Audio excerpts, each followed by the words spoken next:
السلام علیکم students, this is your teacher miss Humaira Akhtar and this is your اسلامیات book. بیٹا میں ہوں آپ کی ٹیچر مس حمیرہ اور یہ ہے آپ کی اسلامیات کی چوتھی کی کتاب۔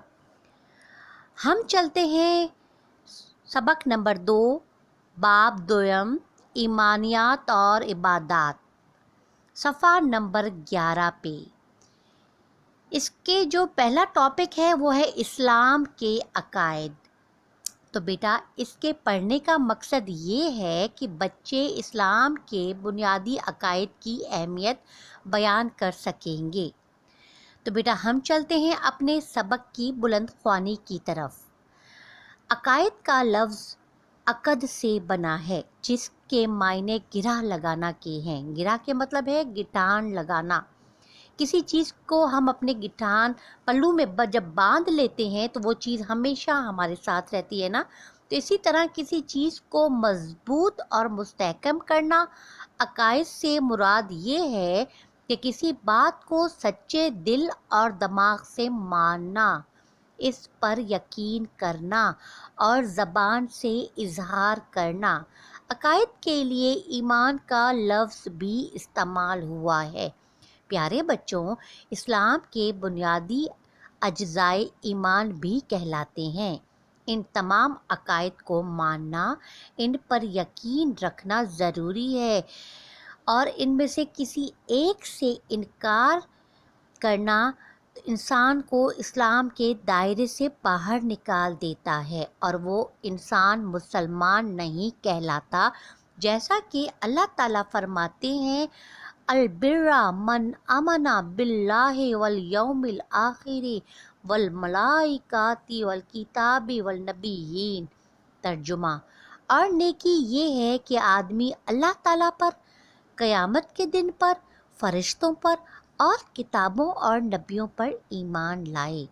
عقائد اسلام کا مختصر تعارف میں آپ کو بتاتی چلوں کہ اللہ تعالیٰ پر ایمان، فرشتوں پر ایمان، رسولوں پر ایمان اور آسمانی کتابوں پر ایمان اور آخرت پر ایمان جب تک ہم نہیں رکھتے ہم جو ہے مسلمان کہلانے کے روادار نہیں ہیں۔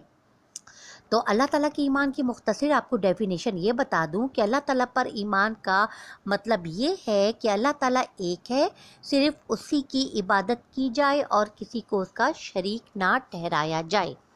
اس کی فردر جو ہے ہم بلند خوانی اور وضاحت بعد میں سمجھیں گے، لیکن فرشتوں پر ایمان پر بھی آپ کو مختصر تعارف کروا دیتے ہیں کہ فرشتوں پر ایمان لانے سے مراد یہ ہے کہ یہ پختہ یقین کیا جائے کہ فرشتے اللہ تعالیٰ کی نوری مخلوق ہیں جو اللہ تعالیٰ کے حکم کے پابند ہیں۔ اس کے بعد آتا ہے رسولوں پر ایمان۔ جی بیٹا، اللہ تعالیٰ نے ہر زمانے میں اپنے بندوں کو منتخب فرمایا جو اللہ تعالیٰ کے احکام انسانوں تک پہنچاتے تھے۔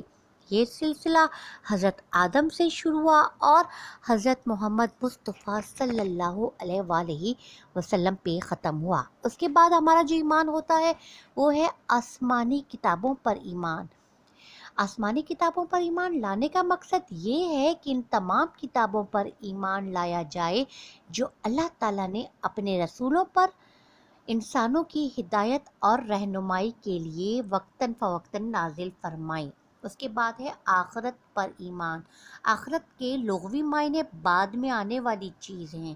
اسلامی تعلیمات کے مطابق اس سے مراد مرنے کے بعد کی زندگی ہے۔ تو بیٹا آج کی کلاس کا ٹائم ختم ہوتا ہے۔ اللہ حافظ۔